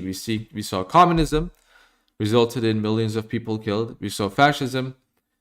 No comment there. Those who have a comment can commentate on that themselves. Republics, the biggest kinds of wars, the biggest kinds of atrocities, the biggest kinds of genocides, all happened when there was a movement from monarchy to a more republican, democratic form of government. Something to think about, all right? That's all I'm going to say. But let's see. They are anti-democratic. They're part of the homosexual pedophile under FBI investigation and his firsters. So this is what it says. They're part of these largest networks like this. Now, it's like, yeah, there are some, but it's like they don't represent us. I mean, they don't represent my beliefs. They don't represent the beliefs of the bishops. Do they exist? Well, there's a lot of people who believe that exists in Roman Catholicism. Yet no one accuses Roman Catholicism of having these problems, right? From these people. Some of them do. But, Protestant churches, right? Stephen Anderson, etc. They nowadays they kind of like I put them on the burner and like stop, they start to ignore them a little bit. But, we have some people that are AF and that is being used against us. There's like a very like a minor, like a small minority of those people, right? Yeah, so you can just see what's being used. Witzke, a MAGA supporter who ran on an anti-immigration platform in 2020, has appeared on Orthodox podcast where she has identified herself aligned with the I know. Renounced blah blah blah. There's some boring stuff. Like, what does this have to do with Orthodoxy, dude? Like, what does this have to do with Orthodox Christianity? Like, oh, so Witzke represents all white converts? No, she's just one person. She's just one individual. That, in my opinion, doesn't really matter, right? And shouldn't really matter, right? I mean, for those who didn't get the memo, again, I don't want to say this openly, but there's a reason why we don't really talk a lot about her anymore, and I'm just gonna leave it at that, right? The media ecosystem, she blah blah blah blah. Again, it's like highly politicized interpretation of Orthodoxy to the world. It's just, this is how people are finding Orthodox now. They're finding Orthodoxy through these YouTube shows. They're finding it through these podcasts. They're finding it through these blogs. They're being radicalized by. So are they being radicalized by me too? How about you? Yeah, give me a shout out, dude. Come on, man. You can't do me dirty like that. You gotta give me a shout out. Okay, you gotta give me a shout out. The channels revolve around the themes of. No, it doesn't. And I mean, my channel doesn't revolve around any of this stuff. Like, there's like at most 1 or 2 videos that can be interpreted as that, including some who've been convicted. Who? Like who? Who? Literally who? I literally don't know. Like who? Like Hamback? Like who? Who are these people? Because like, so does, for example, like Jay's channel doesn't revolve around any of the stuff. Seraphim Hamilton's doesn't revolve around any of the stuff. Mine doesn't. Who else is there? Who else is there that matters? The Father, Orthodox Talks, Father Spiridon, Drush, right? And he's not on YouTube anymore. I mean, these people, they don't focus on this kind of stuff. So who does? No one, right? That's why they don't give names of these channels. That's why they don't name these channels. There's a reason why they don't, right? Some longtime Roker faithful have found these views bewildering, given the church's history, blah, blah, blah, blah. His parents were among the founding members of parish. Said the community was always inclusive of non-Christian Russian immigrants. Guess what? A lot of converts are too. A lot of these racist converts are also welcoming of these groups. I've literally, in fact, if anything, it's less from the converts, but like you see this kind of stuff from Greeks. And I don't want to like kind of make this like a Greek bashing thing, but like I have a friend of mine who's in a Greek parish, and there was a chanter that stopped chanting because the readings were done in English instead of Greek. And this guy's a cradle Greek. So, like there's that kind of stuff happens too. Like this, I hear more about that kind of stuff than like converts being racist or stuff like that. We had Muslims in okay, so now we're getting to the great part. We had Muslims in the community, we had Buddhists. Yeah, there's probably a reason. So why might your parish be dying? Maybe that's the reason.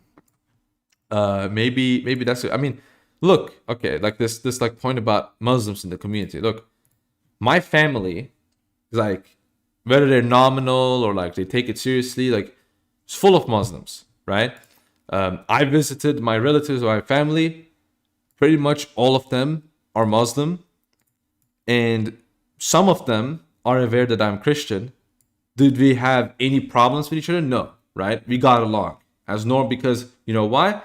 Because we're not American psychopaths.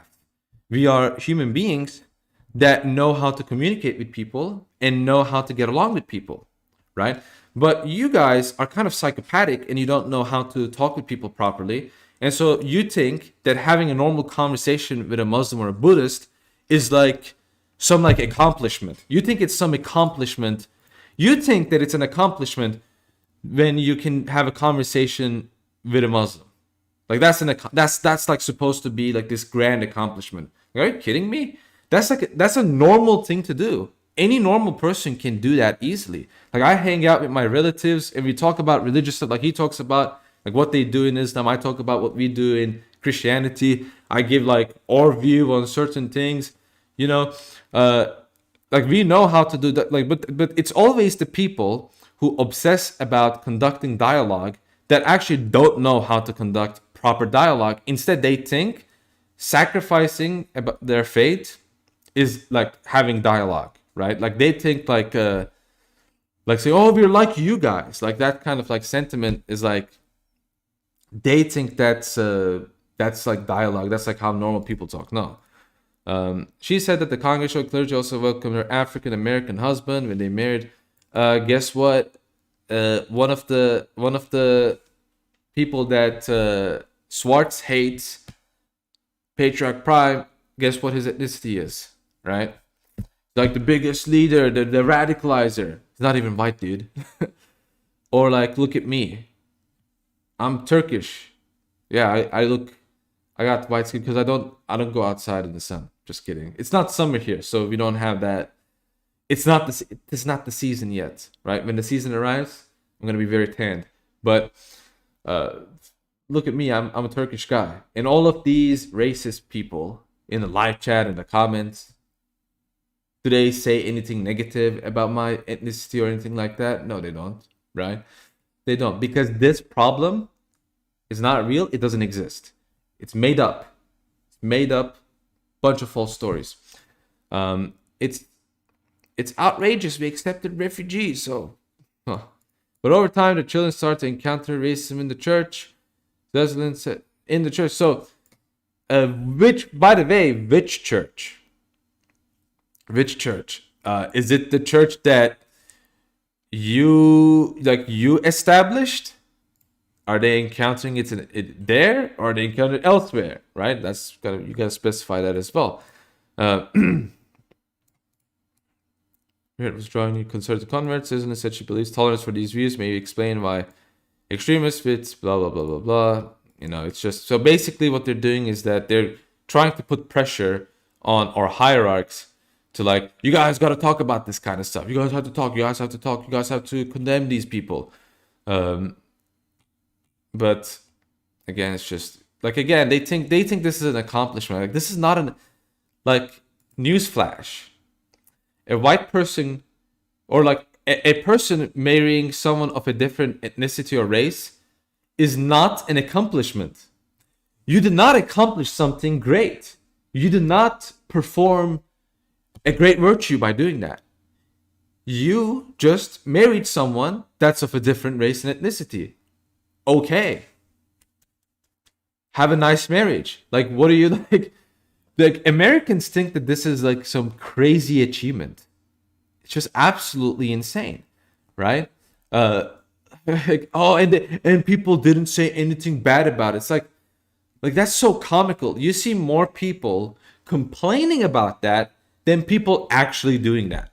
Have you noticed that? These people complain more about that because, you know what? These people just like to imagine enemies in their head because their life is so comfortable. They don't have any real enemies in their real life. They don't have any real enemies. So they would like to imagine enemies so that they can pretend that they are, competing with something, that they're fighting with something, that they are, challenging something. They want to imagine that they're doing something. And by the way, the enemy that they're making up is like some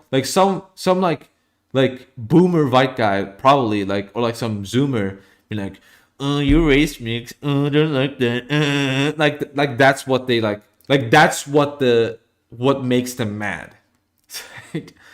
It's like, oh my goodness, like you gotta grow up. Like you guys seriously have to grow up, like 100%, because this kind of childishness, I see it here too. I see it in different countries. This is why, like, we have to even freaking talk about this, because for some reason stupid idiots in our country think that we can look at America and like base our morality and whatever. So like it forces me to like care about this kind of stuff, and like really I don't even really care about. I didn't even like making a video didn't come across my mind when I realized, I guess I got to do something about it. But again, this is again not an accomplishment.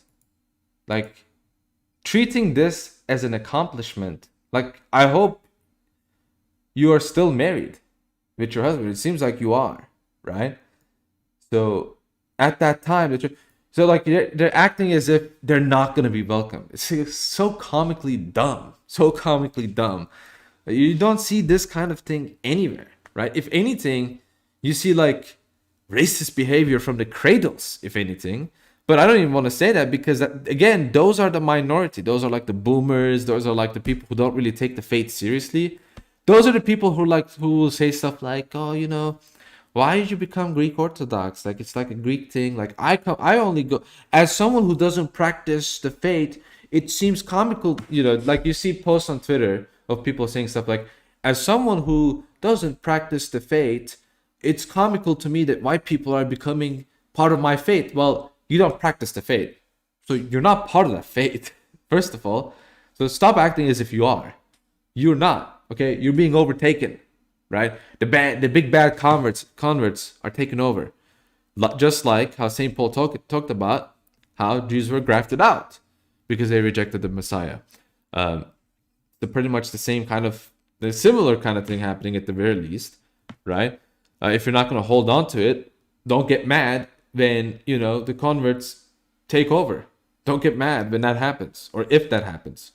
That's just how God works. That's one of the ways in which God works. It's literally in scripture very clearly, right? So, again, like again, Chris Foreman, Miss Foreman, Mr. Foreman, I hope you are still having a great marriage, but please don't act as if you're having a very tough time in America with good financial conditions. Please don't, okay? There are people that actually do suffer from real issues in the world, right? I understand discrimination is one of them. There are people that suffer real discriminations, like the Uyghur Turks in China. There are people that suffer actual, real discrimination. So please stop pretending that you're suffering from any, okay? It's getting annoying. I'm getting a little bit mad from hearing this kind of stuff, all right? It makes light of actual problems that is going on around the world. In general, those who have raised concern about racism and extremist participation within the church say the issue has largely been left to parish priests to address or not to address. NPR reached out to Holy Trinity Orthodox Seminary near Jordanville for comment. Representatives declined to answer questions. Yes, I knew, by the way, this was happening. By the way, a couple of friends in Jordanville reached out to me. They told me about the content of the questions. The questions were very, very, very much very loaded. And it would they were designed in a way that whatever answer you give, there's always going to be a possible bad interpretation. And knowing these people, that's how they're going to interpret it anyway, right? So most recently, Russia's war in Ukraine, and by the way, Jordanville. So why are you asking Jordanville about the war in Ukraine? Jordanville, if you didn't notice, Jordanville is in America.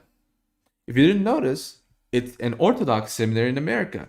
If you didn't notice, it is indeed part of the Russian Orthodox Church. But the Russian Orthodox Church that it's referred to is ROKOR, that is Russian Orthodox Church outside of Russia. Outside of Russia. So it's a jurisdiction, but does this mean that everyone in Jordanville has to care about what's going on in Russia? If it doesn't affect them jurisdictionally, and if it doesn't affect them in America, there is no reason for them to kind of just care about what's going on, right? But even if they did, right, some of the Russians did, so what? But again, why would you ask them about the situation? What do you expect them to say? Oh, I hate my country for getting into a war with Ukraine. That's you want them to say that? That's what you want them to say, right? Anything else they say, it's gonna be, oh, pro-Putin, yeah? Hey, we told you that there's a far-right Putin stuff going on. Well, these guys just confirmed what we said. That's what was going to happen. So, of course, they're smart to say nothing, just like Lauren Witzke was smart to say nothing. Most recently, Russia's war in Ukraine has prompted painful reflection among some faithful. The head of the Russian Orthodox Church, Patriarch Kirill, okay, so they're talking about, gave religious cover to the war.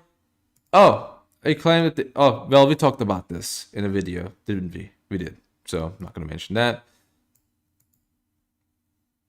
After a long time broke her community. So she left her long time community just because. So what will happen? Okay, what will happen if the priest said, "I condemn the Russian invasion"? So what will happen? You will become deified. You will become more divine. You will grow in the faith. You will become a greater person. The parish will become much greater. God's grace will be working through that, right? Oh, my priest doesn't agree. My priest doesn't agree with a political opinion. Gonna change parishes. So this kind of stuff that right-wingers are being accused of, like jurisdiction hopping, this woman literally is a jurisdiction hopper. It's just crazy. Somebody just said we should stand and pray for both sides. Well, were the Brits supposed to pray for Hitler and Churchill at the same time, she said? Have you... So she obviously doesn't read Lives of the Saints. She has minimal knowledge about...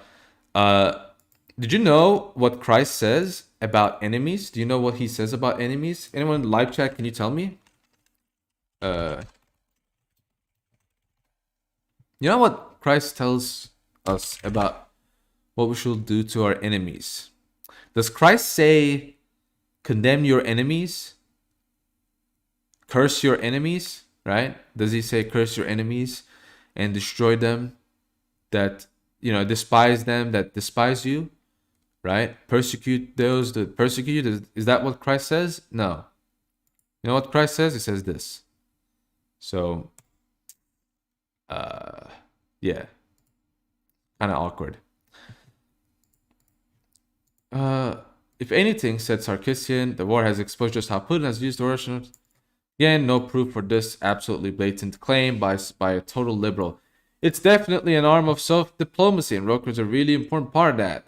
So now, again, this is how they conclude. So again, what is the intention? The intention is to destroy Orthodoxy by claiming, oh, look at the Russian Orthodox Church in America. We gotta put a stop to this. They're an arm of, they're an arm of Russian aggression against American values. So what are they gonna do? Well, they're gonna try to close it. These people. So this article is just kind of like one of the beginning steps, one of the small steps in trying to persecute Orthodoxy. I think in the manner of closing the Russian Orthodox Church outside of Russia that is in America, right? That's, I think, what they're going to try to do. That's what they're going to try to accomplish. I think that's where this is going to. And so this is why we need to be careful. And again, there's a saint, monastic saint. I forgot, like a recent monastic saint. I don't remember his name, but he said that we should study the spirit of the times, right? The spirit of the times.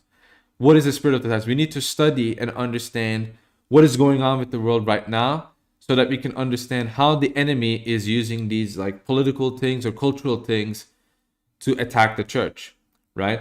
And the response against it just so happens to align with some right-wing views.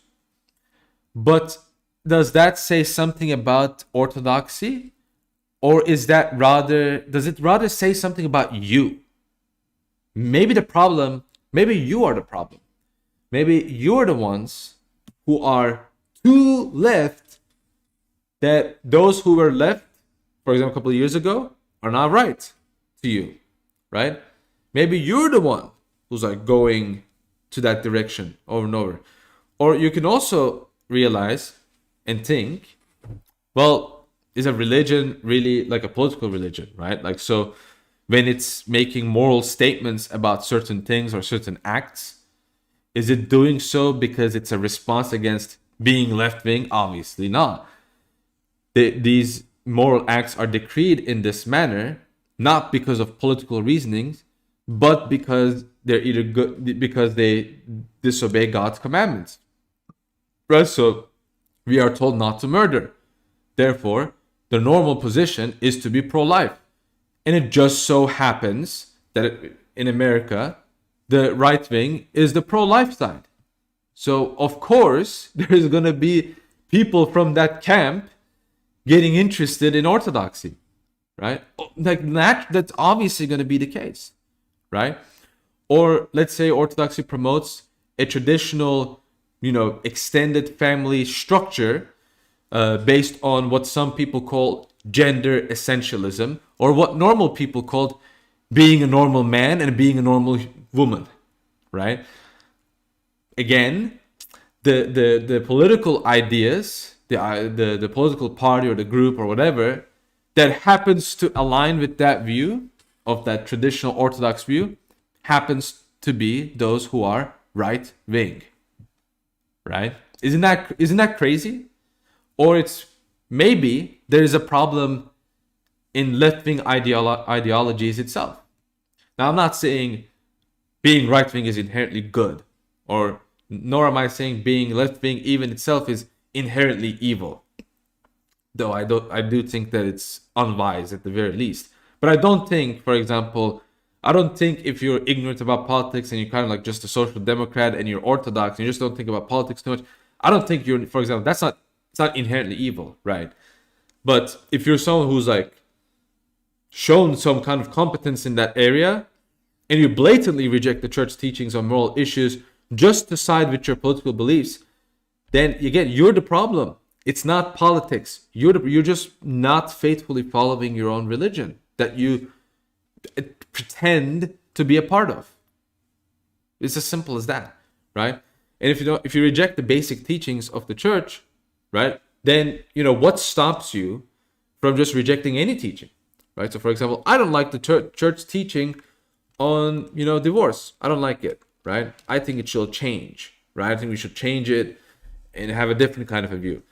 Where do you draw the line? So can we change the teachings on the Trinity? Can we change the teachings on how we view scriptural inerrancy? So like, where do we stop, right? Where do we stop at this point? It's as simple as that, right? And if for example certain beliefs become challenged and they happen to be beliefs that a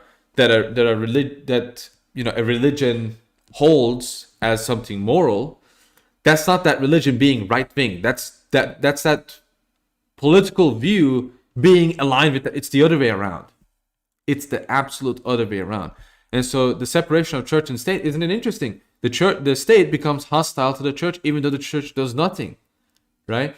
The church accepts that in the separation of church and state, most cases the churches have consistently accepted their faith, and the state has persecuted and limited the church, even to the point where the church cannot even do what it essentially is about. I mean, spreading the faith is an essential aspect of the Christian faith, right? I mean, some people call this missionary work, some call this proselytizing. This is just spreading the word, right? Making people aware of the Christian faith and introducing it to people. This is an essential aspect of our faith. And if the political climate says that this shall not be allowed, and that this is the view that is generally rejected, again, the problem is not the religion. The problem is the politics. According to what belief do you have this belief? So, for example, many people that believe in the separation of church and state, they are secularists. So, the belief in the separation, right? You think that's a morally correct belief. Is that a universal moral belief, or is that a subjective moral belief? If it's subjective, then that's just your opinion. If it's objective, then you're starting to admit that there's a universal principle of morality and maybe even other things like logic that we all have to abide to. The question is, what is that? Again, is that your opinion, your subjective opinion? Is that based off of, like, maybe it's based off of human rights declaration? But wait a second. The human rights declaration, that's just a piece of paper. A bunch of old white men wrote some stuff, and now they discovered objective morality. That's how it works. So they just said these are objective morals, right? Is it the Constitution? Well, the Constitution says, well, these are, obvious truths about the rights of man and all this kind of stuff, blah blah blah blah blah. But they're not obvious, right? So is the Constitution the objective? So therefore, all countries should follow the Constitution? No, that doesn't work. So what is it, right? It has to be a religion. Obviously, dummy, it has to be a religion. What? Does it have to be utilitarian ethics? Well, at that stage, I mean, then you're just kind of, you got to just let me do what I want then, because whatever maximizes my happiness is what matters to me. You can say, well, we need to maximize everyone's happiness. Why should I care about everyone's happiness in that scheme, right? So it doesn't work either. Consequentialist, again. Okay, so why do I care about the consequences of my actions if the consequences of my actions make me happy? That's the real consequence I care about, right? Again, you can still choose what you care about, but if you believe in an objective morality, you have to believe in, guess what? A religious worldview. You have to believe in religion. So what religion do you believe in? If you believe in Christianity, then everything you just said doesn't matter. You just rejected all of these points that you yourself have made, right? Is your religious belief Satanism then? I mean, that's pretty much why people are accusing these people of being Satanists nowadays. It's because that's the reason, right? These people seem to believe that they're doing something objectively right, but what is the objective right thing that they think that they're doing, and does it even exist? Does it have a justification for its existence? Usually the question is always going to be, no, they don't. Because they don't think about these kinds of things, right? But if you're a Christian, right? If you're a Christian and you support, XYZ position, and they happen to be political positions at the time, a lot of the times, they really aren't even political positions. But if they happen to be political positions at the time and you support these beliefs, then you're just you're not following a political view, you're just following a religion. And if you, as someone who's into politics, you happen to believe in these things and you become Orthodox because of it, like you're pro-life, right? For example, you believe in traditional family structures, you're against, sexual degeneracy and things like that, or any other forms of degeneracy, and you come to the Orthodox Church as a result, you're more than welcome. What does Saint Cyril of Jerusalem say? Saint Cyril of Jerusalem, in his catechetical lectures, he starts with saying, I know some of you are here because you're not here to be Christians, right? So I know some of you, there's a Christian girl you like, and you come to here, you think that you're going to impress that girl by being a catechumen. I know, he literally says that. He literally says that in his catechetical lecture. And he lists bad reasons for people to join the lectures. And then he says, well, I accept your bait, right? Come in, right? You can have good reasons, you can have bad reasons. But what matters is that you stay. That you stay and become transformed by the true faith. That's what matters. And so, again, this view doesn't exist in the liberal worldview. In fact, the liberal worldview does not believe in repentance. It doesn't believe in transformation. It believes that if you do something bad, you're always an evil person. But again, evil according to your opinion, right? And so what it gets to is just constantly harassing people, constantly attacking people.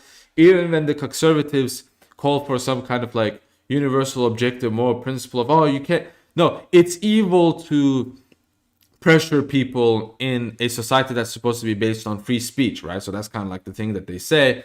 But they don't care. They don't care about that because, again, what's going to enforce that? They don't believe in God, right? They don't believe in goodness. They only believe in themselves. And so when they believe only in their own mind, which, by the way, if you question their mind, so let's say, how do you know that your mind is accurate and accurately conveys information to you?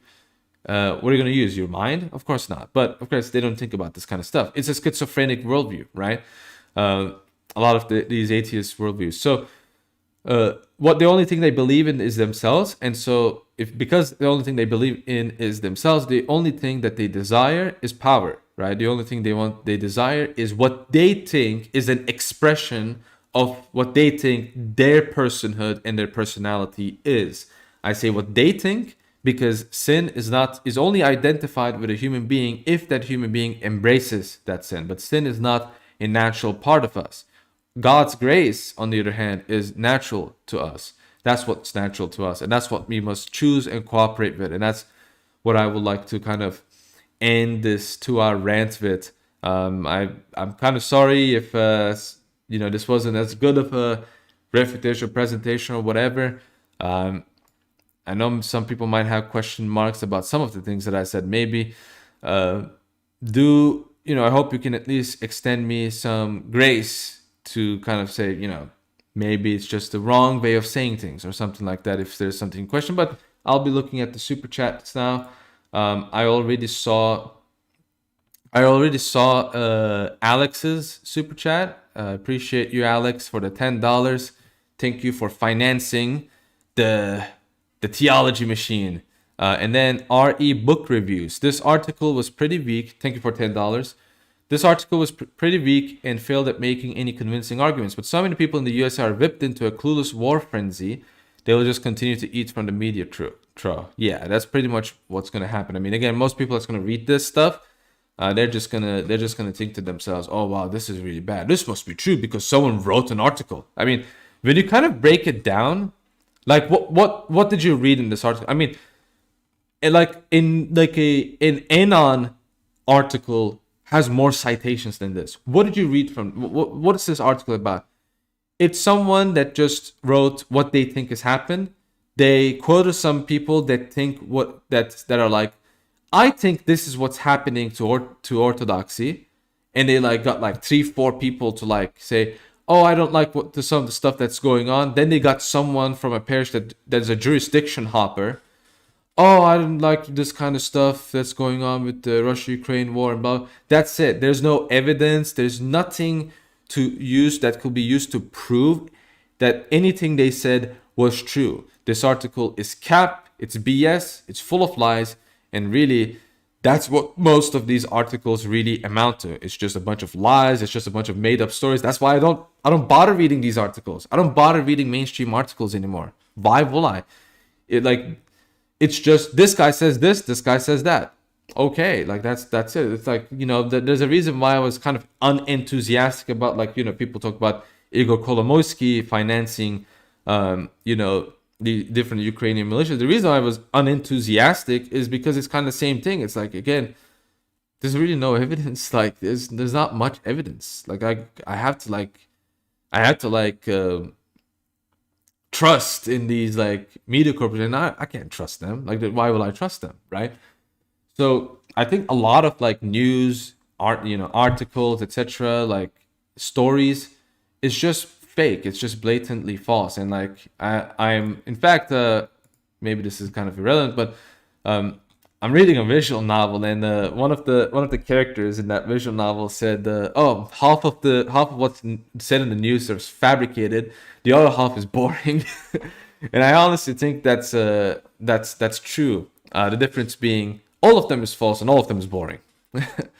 So yeah, let me see what it exactly said.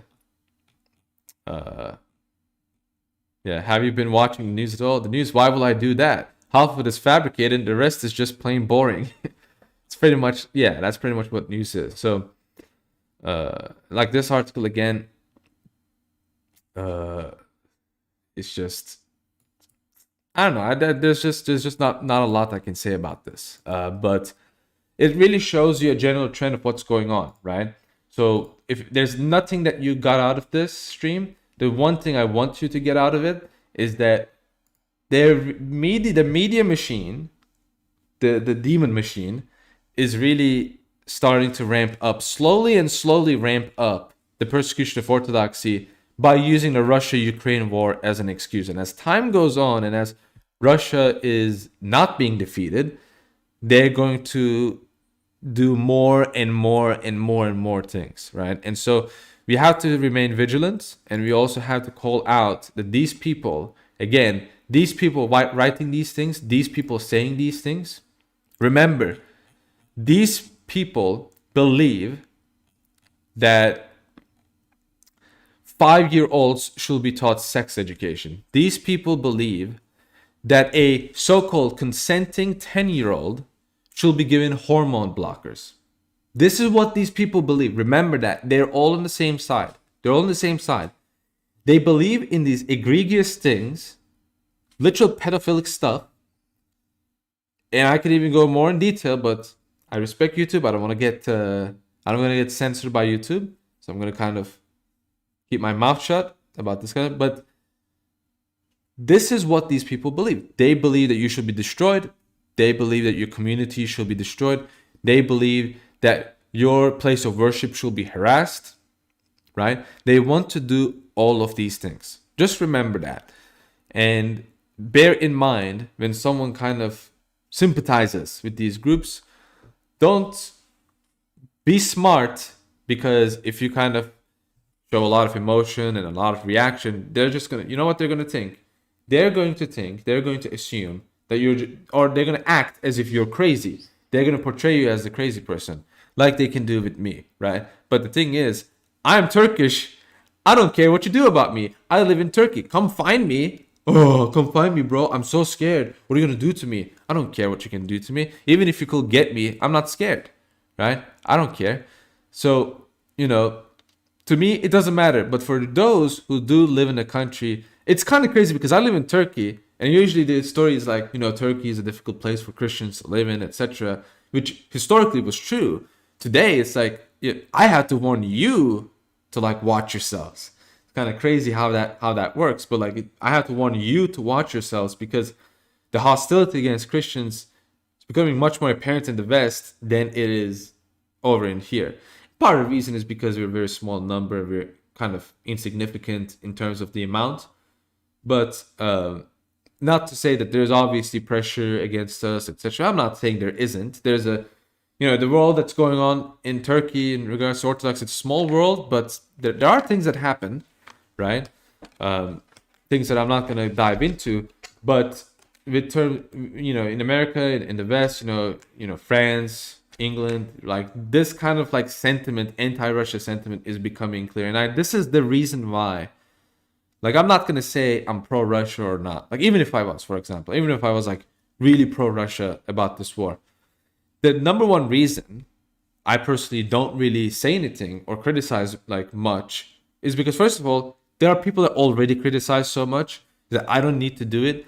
But the bigger reason is that if you give these people an inch, they'll take it a mile, right? So you might be saying correct things, criticizing the correct things about, Russia or about some other country, or maybe about a policy or a right-wing belief or something like that. But the moment you give them that ground, they're going to take the entire ground for themselves. This is how politics and debates work, right? And so I think the smarter thing to do is just be silent about that kind of stuff. Say, I don't have any comments on that, right? Don't give them ground. Do not give these people any ground. And having said that, I'm going to end the video here. Thank you all for watching. Thanks to the super chats. Really appreciate all of you. Thelonious, Alex, RE book reviews. I appreciate all of you. Thank you all for watching. I want to end this stream with a shout out, a Patreon shout out, because it's been not a while, but it's I haven't done that. But if you want to support me and get some bonus benefits, benefits that are not videos or anything, all of my videos are going to be free, but at least for the time being, we don't know what the future holds, but for the time being, that's what I plan. But if you want benefits like access to my notes and things like that, you can maybe think about joining the Patreon. Thank you to Unan, Diet Sodalite, Allison, Eddie, Father Justin, Node, Maximus, Mitch, Jonathan, Steven, Vlad, Kerry, Ignatius, Mike, Jack, Nectarius, Flood the Basement, Dave, Colton, Seraphim, and Norbert. Thank you all for supporting my channel. Appreciate all of you. And I will see all of you in the next stream, or perhaps in the next video that I upload on the channel. Thank you for watching. Forgive me if I said anything off turn. Goodbye, and Christ is risen.